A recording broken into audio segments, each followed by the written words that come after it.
2년 전 UN 세계 식량 계획 WFP가 시작한 캠페인이 있습니다. 제로 웨이스트, 제로 헝거. 개인과 식당 모두가 음식물 쓰레기를 줄이고 이 비용으로 배고픈 사람을 돕자는 취지에서 시작됐는데요. 알고 있는 사람이 얼마나 될까요? 전 세계 온실가스 배출량의 6%가 음식물 쓰레기에서 나온다는 걸 말입니다. 매년 지구가 감당해야 하는 음식물 쓰레기의 양은 약 9억 3천만 톤. 환산해보면 한 사람당 120kg 이상을 배출한다는 얘기입니다. 그리고 우리나라 역시 해마다 그 양이 늘어나고 있는 안타까운 실정이죠. 경기도에 위치한 한 중학교. 오늘 이곳엔 특별한 사람이 찾아왔습니다. 버려지는 음식에 대한 고민을 오랫동안 해온 김대훈 씨인데요.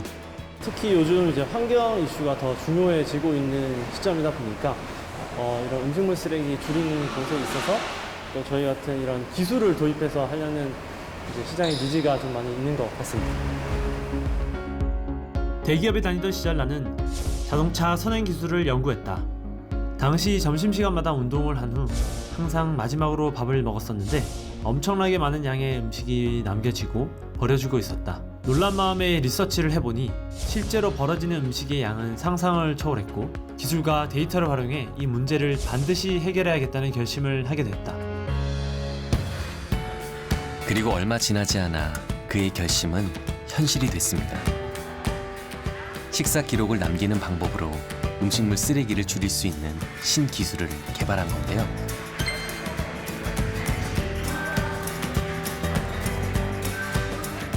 스캐너가 식판을 인지하고 이제 감지를 하게 되면 음식의 종류를 먼저 인공지능이 인식을 하게 됩니다. 그래서 해당하는 그 종류의 영역에 대해서 거리값을 통해서 부피를 측정할 수 있게 되는데요. 그래서 종류와 양을 알 수 있는 게 저희 기술의 핵심입니다.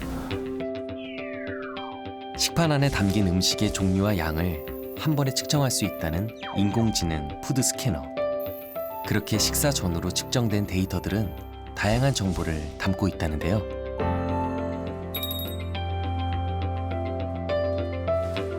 스캔하고 나면 내가 얼만큼 배식을 했고 남겼고 섭취했는지 정보를 다 개인별로 제공을 해드리고 있습니다. 탄단지뿐만 아니라 이제 영양 성분에 대한 모든 것들과 함께 칼로리나 식사 시간, 그다음에 제일 좋아하는 음식, 제일 안 먹는 음식 이런 것들까지 다 제공을 하고 있습니다. 급식이나 레스토랑 운영하는 운영자 입장에서는 어떤 음식을 선호하고 비선호하고 적정 양이 어느 정도인지를 가늠할 수 있게끔 데이터를 제공해드리고 있습니다. 가장 큰 효과는 버려지는 음식물을 절감을 함으로써 이제 환경 보호를 할 수 있다와 버려질 음식을 이제 주문부터 하지 않음으로써 식재료비를 절감할 수 있다가 되겠습니다. 저장된 데이터 값을 통해서 식재료 주문량을 효율적으로 조절할 수 있는 신기술. 덕분에 음식물 쓰레기 발생을 원천적으로 차단할 수 있게 된 거죠. 잔반도 많이 남고요. 잔식 또한 많이 남습니다. 저희 학교는 푸드 스캐너를 사용하고 나서 원래는 한 20% 밑박하게 남았었는데 5%에서 10%까지 반 이상 줄기도 했습니다. 생소한 기기에 낯설어하던 학생들도 이젠 푸드 스캐너 활용에 적극적으로 동참하고 있습니다. 네, 제가 식습관 결과를 보고 나니까 어떤 걸 많이 남기는지를 파악하게 되고 그래서 그 부분이 조금 더 신경 써서 많이 안 남기려고 노력하는 편인 것 같습니다. 스캐너 하면서 약간 잔반할 때 좀 많이 남길 때 약간 좀 적어 하면서 약간 좀 자괴감이 좀 들더라고요. 그래서 좀 많이 안 남기고 다 먹으려고 노력하고 있습니다.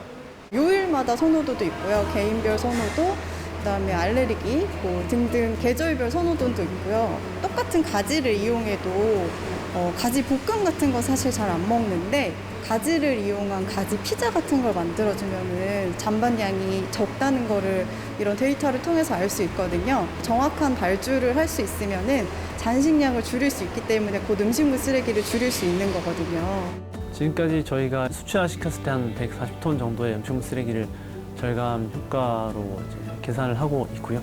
앞으로 더 많은 학교와 더 많은 급식소에 확대를 했을 때 어떤 산업용이나 뭐 자동차 공해에서 발생하는 것만큼 이 푸드 산업에서도 큰 탄소 저감에 영향을 미칠 수 있다고 생각합니다.